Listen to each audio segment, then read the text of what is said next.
राधे राधे। भक्तों, आज की कथा एक बहुत गहरी सच्चाई को उजागर करती है। वह सच्चाई जो हर माता पिता के दिल से जुड़ी है। दुनिया में सबसे बड़ा दुख तब होता है जब बूढ़े माँ बाप अपनी आंखों के सामने अपने जवान बेटे की मृत्यु देख लेते हैं। सोचिए, वह पिता जिसने अपने बेटे को गोद में खिलाकर बड़ा किया, उसे चलना सिखाया, पढ़ाया, हर मुश्किल में उसके लिए ढाल बनकर खड़ा रहा, वही पिता एक दिन उन्हीं हाथों से अपने बेटे का अंतिम संस्कार करे, इससे बड़ा दर्द और क्या होगा। और दूसरी तरफ कई बार ऐसे बेटे भी देखे जाते हैं जो माता पिता के साथ दुश्मनों जैसा व्यवहार करते हैं, उन्हें डांटते मारते हैं, उनकी इज्जत नहीं करते और उन्हें उनके बुढ़ापे में अकेला छोड़ देते हैं। भक्तों, आखिर ऐसा क्यों होता है? क्या यह सब सिर्फ किस्मत है या इसके पीछे कोई छिपा हुआ कर्म का रहस्य है? देवलोक में एक दिन अग्नि, वरुण, बृहस्पति, शुक्र, यम, शनि सहित सभी देवता एक साथ बैठे थे और ज्ञान की चर्चा कर रहे थे। सभी देवता सवाल पूछ रहे थे और जिनके पास उत्तर होता वो जवाब बोलते थे। जब अग्निदेव की बारी आई तो उन्होंने बहुत महत्वपूर्ण प्रश्न पूछा। हे देवगण, वह कौन सी संतान होती है जिसकी मृत्यु माता पिता की आंखों के सामने हो जाती है? और वह किस प्रकार के पुत्र होते हैं जो अपने माँ बाप को इस संसार में दारुण दुख देते हैं, उन्हें प्रताड़ित करते हैं? अग्निदेव का प्रश्न सुनते पूरा देवलोक चुप हो गया। सारे देवता सोच में पड़ गए कि इतना भयानक और पीड़ादायक दुख क्यों होता है। वास्तव में पिता से पहले पुत्र की मृत्यु होना प्रकृति के नियम के विरुद्ध है। होना तो ये चाहिए कि पहले माता पिता संसार से जाएं और पुत्र उनका अंतिम संस्कार करे, पर कई बार भाग्य ऐसा क्रूर मोड़ लेता है कि वही पिता अपने जवान बेटे को चिता पर ले जाता है। यह दुख पिता को जीवित होते हुए मौत जैसा कष्ट देता है। इसी दौरान देवलोक में देवर्षि नारद जी पधारे। सारे देवताओं ने खड़े होकर उनका सम्मान किया। नारद जी बैठे और बोले, हे देवगण, किस विषय पर उद्विग्न हो? तब अग्निदेव ने प्रश्न दोहराया, हे वीणाधर, हम जानना चाहते हैं कि किस प्रकार की संतान की मृत्यु माँ बाप की आंखों के सामने हो जाती है और किस प्रकार के पुत्र माता पिता को संसार में सबसे बड़ा दुख देते हैं। नारद जी मुस्कुराए और बोले, प्रश्न अत्यंत महत्वपूर्ण है और निश्चित रूप से इसका उत्तर हर मनुष्य को जानना चाहिए। मनुष्य का जीवन पूरी तरह पिछले जन्मों से संचालित नहीं होता, पर पिछले जन्म के कुछ कर्म ऐसे अवश्य होते हैं जिनका हिसाब आगे के जन्मों में पूरा होता है, क्योंकि मनुष्य के कर्म ही उसका भविष्य तय करते हैं। नारद जी आगे समझाते हैं कि कर्म 3 प्रकार के होते हैं, संचित कर्म, प्रारब्ध कर्म और क्रियामाण कर्म। संचित कर्म वे होते हैं जो पिछले जन्मों से हमारे साथ आते हैं और उनका असर कई जन्मों तक चलता है। मृत्यु के बाद भौतिक शरीर मिट जाता है, पर सूक्ष्म शरीर आत्मा के साथ जुड़ा रहता है और उसी के साथ कर्मों का लेखा जोखा चल रहा होता है। यही कारण है कि हमारे जीवन में जो माता पिता, भाई बहन, पत्नी पति, बच्चे मिलते हैं, वे सब किसी न किसी जन्म के हिसाब को पूरा करने के लिए मिलते हैं। कभी प्रेम का हिसाब होता है तो कभी कर्ज का और कभी पाप पुण्य का। देवता ये सुनकर उलझन में पड़ गए और बोले, हे देवर्षि, बात भारी है पर हमारी समझ में नहीं आई, इसे थोड़ा सरल भाषा में समझाइए। तब नारद जी बोले, ठीक है देवगण, अब मैं तुम्हें एक अत्यंत रहस्यपूर्ण कथा सुनाता हूं। इस कथा को सुनकर तुम्हें समझ आ जाएगा कि कुछ पुत्र अपने माता पिता को कष्ट क्यों देते हैं और क्यों कभी कभी पिता से पहले बेटे की मृत्यु हो जाती है। प्राचीन काल की बात है, एक गांव में एक किसान रहता था।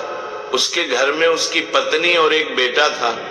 उस बेटे का नाम था नकुल। कुछ वर्षों बाद किसान की पत्नी का देहांत हो गया। जिस समय किसान की पत्नी की मृत्यु हुई थी, उस समय उसे किसान के पुत्र की आयु मात्र 5 वर्ष थी। कुछ समय बाद किसान ने दूसरा विवाह कर लिया और उसकी दूसरी पत्नी से एक पुत्र पैदा होता है। संयोगवश कुछ समय बाद किसान की दूसरी पत्नी की भी मृत्यु हो जाती है।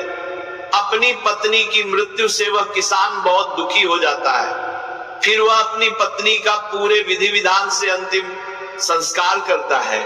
उसके बाद वह घर आ जाता है और अपने दोनों बेटों के साथ अपना जीवन व्यतीत करने लगता है। धीरे धीरे समय बीतता गया और किसान का जो बड़ा बेटा था, जो पहली वाली पत्नी से पैदा हुआ था, वह विवाह के योग्य हो जाता है। तो किसान अपने बेटे के लिए एक अच्छी सी कन्या देखकर उसके साथ अपने बड़े बेटे की बड़ी धूमधाम से शादी कर देता है। फिर एक दिन अचानक से किसान बीमार पड़ जाता है। किसान के बेटे ने अपने पिता का बहुत इलाज कराया, लेकिन बीमारी गंभीर होने के कारण उसकी हालत बहुत खराब हो जाती है और एक दिन किसान की मृत्यु हो जाती है। किसान का जो छोटा बेटा था, जो उसकी दूसरी पत्नी से पैदा हुआ था, वह अपने सौतेले भाई के साथ रहने लगता है। बड़ा भाई अपने छोटे भाई को बड़े प्रेम से रखता था। धीरे धीरे समय बीतता गया। फिर एक दिन अचानक से किसान का छोटा लड़का बीमार हो जाता है। जब उसकी हालत ज्यादा खराब होने लगी तो किसान के बड़े बेटे नकुल ने नगर के वैद्य से उसका इलाज करवाया, परंतु उसे कोई राहत नहीं मिली। आगे देवर्षि नारद जी कहते हैं, हे देवतागण, आगे की कहानी ध्यान पूर्वक सुना, क्योंकि अब आपको पता चलेगा कि किन कर्मों के कारण पिता से पहले पुत्र की मृत्यु हो जाती है। हे देवतागण, बड़े भाई नकुल ने अपने छोटे भाई का कई वैद्य हकीमों से उपचार कराया, लेकिन उसकी हालत में कोई सुधार नहीं हुआ। इधर छोटे भाई की दिन प्रतिदिन तबीयत बिगड़ती जा रही थी। उसके इलाज में घर का काफी धन भी खर्च हो चुका था। इलाज कराते कराते बड़ा भाई अब थक चुका था। एक दिन बड़े भाई ने अपनी पत्नी से सलाह की, यदि मेरा छोटा भाई जो सौतेली माँ से उत्पन्न है, अगर ये मर जाए तो हमें इसके इलाज के लिए पैसा खर्च नहीं करना पड़ेगा और जायदाद में भी आधा हिस्सा हमें नहीं देना पड़ेगा। इसके हिस्से की सारी जमीन जायदाद फिर हमारी हो जाएगी। उस दुष्ट भाई को अपने भाई की जान से ज्यादा प्यारी अपनी धन दौलत और भाई की धन दौलत लग रही थी। तभी तो कहते हैं, जिस मनुष्य के पास जितना अधिक धन होता है, वह उतना ही अधिक उस धन के पीछे पागल हो जाता है। किसान के बेटे का यह सुझाव उसकी पत्नी को भी बहुत अच्छा लगा और उसने अपने पति से कहा कि हम इसे मार भी तो नहीं सकते। यदि इसे मार दिया तो लोग समझेंगे कि हमने लालचवश इसे मार डाला है।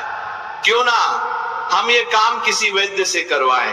आप जाओ और किसी वैद्य को धन का लालच देकर उससे कहो कि वह दवाई के बदले मेरे सौतेले भाई को जहर देकर मार दे। इससे किसी को पता भी नहीं चलेगा और कोई रिश्तेदार हम पर शक भी नहीं करेगा। सब लोग कहेंगे कि ये बीमार था, इसलिए बीमारी के कारण इसकी मृत्यु हो गई।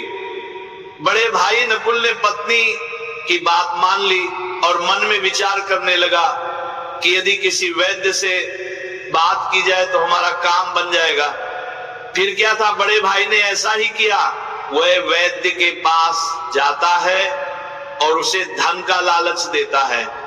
वह वैद्य पैसे का बड़ा लालची था। जब बड़े भाई ने उस वैद्य से बात की और उसे बताया कि मुझे मेरे छोटे भाई को जहर देकर मरवाना है, वैद्य पहले तो हिचकिचाने लगे, लेकिन जब किसान के बड़े बेटे ने वैद्य को इस काम को करने के बदले 500 स्वर्ण मुद्राएं देने की बात की, तो वह वैद्य यह काम करने के लिए तुरंत राजी हो गया।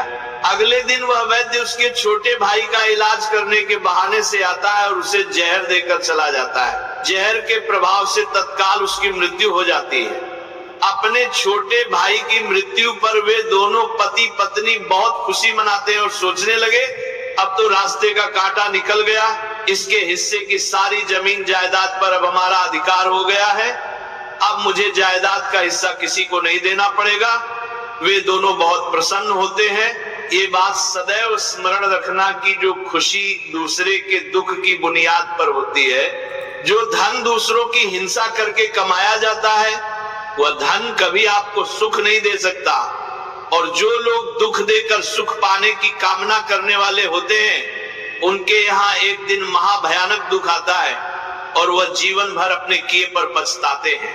आगे की कथा सुनाते हुए देवर्षि नारद जी कहते हैं, हे देवतागण, इस प्रकार से बड़े भाई ने अपने छोटे भाई को मार डाला और उसकी सारी धन संपत्ति पर अपना अधिकार जमा लिया। किसी गांव वाले को भी इस बात का संदेह नहीं हुआ। गांव वाले तो ये सोच रहे थे कि ये कितना अच्छा भाई है, अपने सौतेले भाई का कितना उपचार कराया, कितनी देखभाल की, कितनी सेवा की, पर बेचारा उसे बचा नहीं सका। क्या करता, रोग ही ऐसा असर था, बेचारे की मृत्यु हो गई। दुनिया वालों को क्या पता था कि वो मरा नहीं बल्कि उसे मारा गया है। बड़ा भाई सबकी नजरों में अच्छा बनने के लिए पूरे विधि विधान से अपने सौतेले भाई का अंतिम संस्कार कर देता है। उसके बाद वो घर आकर बहुत खुश होता है। धीरे धीरे समय बीतता गया। एक दिन उसकी पत्नी ने गर्भ धारण किया और एक निश्चित समय के पश्चात उसकी पत्नी ने एक लड़के को जन्म दिया। पुत्र प्राप्ति की खुशी में उन दोनों ने घर में भोज कराया, पूरे नगर में मिठाइयां बांटी। उसके बाद वह दोनों बड़े ही लाड़ प्यार से अपने उस पुत्र का पालन पोषण करने में लग जाते हैं। कुछ वर्षों बाद वह लड़का जवान हो जाता है।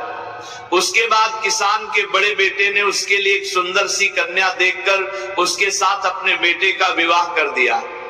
बेटे की शादी में खूब धन खर्च किया। बेटे की बहू जब घर में आ जाती है तो वह लड़का कुछ दिनों के बाद अचानक से बीमार रहने लगता है। माँ बाप ने उसके इलाज के लिए बहुत से वैद्य हकीमों को घर बुलाकर उसका इलाज कराने लगे। जिसने जितना पैसा मांगा उसको उतना पैसा दिया गया। वह इलाज के बदले जो भी धन मांगते वह किसान का बेटा उसे सब कुछ देता था ताकि उसका लड़का ठीक हो जाए। अपने लड़के के इलाज में उसने अपनी आधी संपत्ति बेच डाली। परंतु कहते हैं ना कि जिसका जितना कर्ज होता है उसे अवश्य चुकाना पड़ता है, चाहे कोई कैसे भी चुकाए। भक्तों, उस लड़के की दिन प्रतिदिन तबीयत खराब होती चली जा रही थी। लड़का बीमारी के कारण मरने की हालत पर आ गया था। उसका शरीर बहुत ज्यादा कमजोर हो गया था। उसे देखने के लिए गांव वाले उस किसान के बेटे के घर आए हुए थे। किसान का बेटा उन सबसे दुखी होकर अपने पुत्र की तरफ देखते हुए कहने लगा, पता नहीं भगवान मुझे किस पाप की सजा दे रहा। तभी उस किसान का पुत्र अचानक से बोल उठा। लड़के ने अपने पिता से बोला कि भाई, अपना हिसाब पूरा हो गया है, बस अब अंतिम संस्कार में लगने वाले सामान का बाकी है, आप उसकी तैयारी कर लो। ये सुनकर के उसके पिता ने सोचा कि लगता है बीमारी के कारण लड़के का दिमाग भी ठीक से काम नहीं कर रहा है। देखो ना, मैं इसका बाप हूं और ये मुझे भाई कहकर बुला रहा है। तब लड़का कहता, नहीं भाई, आप मेरे बाप तो इस जन्म में है, मैं तुम्हारा पिछले जन्म का भाई हूँ। याद कीजिए, ये गांव वाले बैठे हुए और तुम्हारी सौतेली माँ का बेटा तुम्हारा छोटा सौतेला भाई इसी प्रकार चारपाई पर लेटा हुआ था।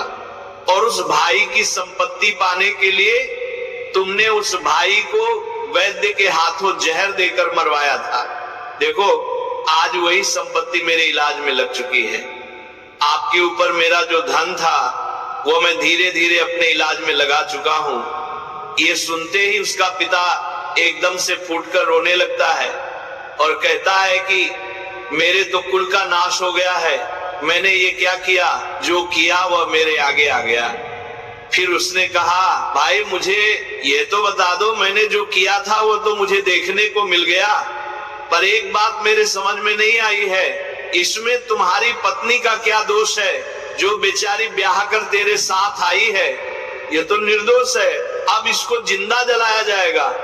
भक्तों, उस समय सती प्रथा चलती थी, अर्थात जिसमें पति के मरने के बाद पत्नी को पति की जलती चिता पर बैठा दिया जाता था। तब वो लड़का कहने लगा कि हे भाई, आप मेरी बात ध्यान से सुनो। तुमने जिस वैद्य को मेरे इलाज के लिए बुलाया था, उसने आपके कहने पर धन के लालच में मुझे जहर दिया था। याद रखना, जो दुष्ट मनुष्य धन के लालच में किसी निर्दोष व्यक्ति को अकारण ही मारता है, उसको भी उसका फल भोगना पड़ता है।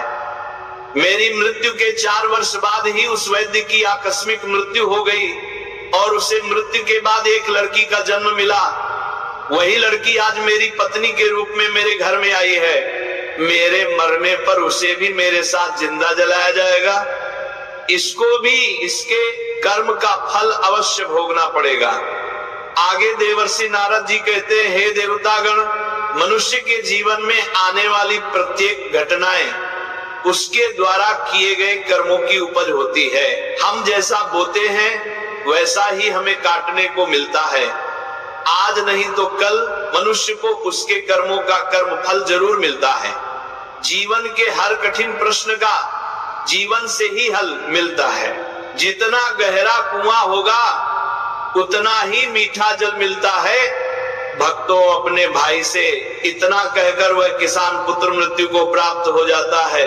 पुत्र की मृत्यु के बाद उसकी सारी संपत्ति का नाश हो जाता है और उसकी पत्नी को उसके साथ जिंदा जला दिया गया। इस तरह से उसे दुष्ट वैद्य को उसके कर्म का फल मिल जाता है। जिसने लालच में आकर एक निर्दोष पुत्र को जहर दिया था, वह वैद्य मर कर उसकी पत्नी बना था। उसे भी मृत्यु के महाभयंकर कष्ट से होकर गुजरना पड़ा। भक्तों, आगे देवर्षि नारद जी कहते हैं, हे देवतागण, इस संसार में 4 प्रकार के पुत्र होते हैं और जो काम उसने किए हैं उनका भुगतान भी उन्हें करना पड़ता है। नारद मुनि की यह बात सुनकर के सभी देवतागण पूछने लगे, हे देवर्षि, 4 प्रकार के पुत्र कौन से होते हैं? कृपया आप मुझे बताइए।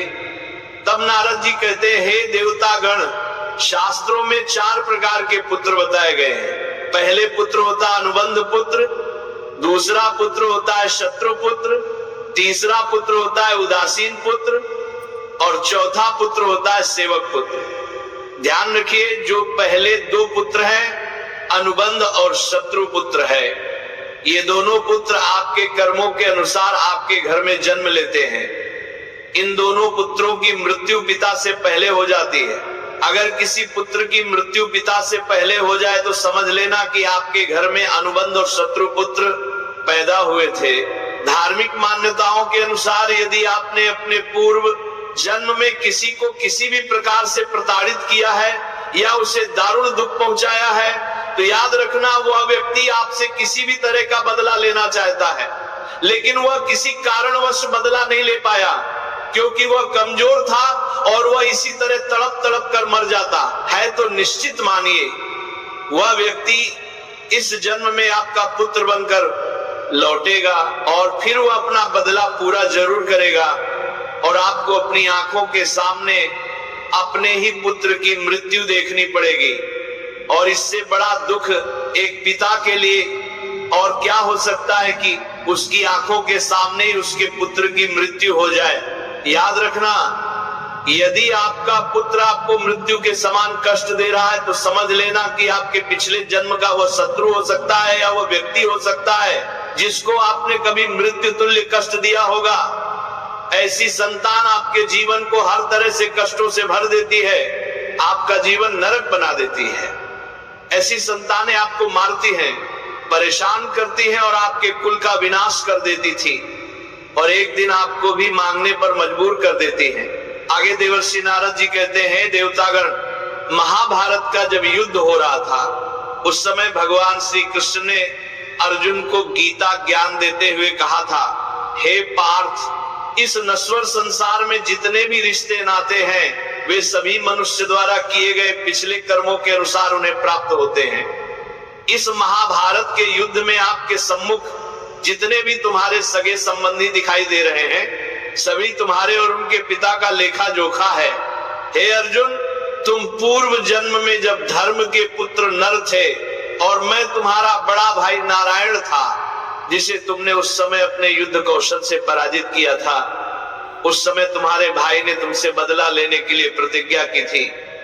वही भाई आज तुम्हारे सामने अपनी हार का बदला लेने के लिए दुर्योधन के रूप में खड़ा है। फिर भगवान श्री कृष्ण कहते हैं, हे पार्थ, प्राणी को अपने कर्मों का फल भोगना पड़ता है। जिसका जिस पर कर्ज होता है वह उसका कर्ज कई जन्मों तक चुकाता है। मित्रों, यही बात भगवान श्री कृष्ण ने पितामह भीष्म से कही थी। यह बात महाभारत काल की है।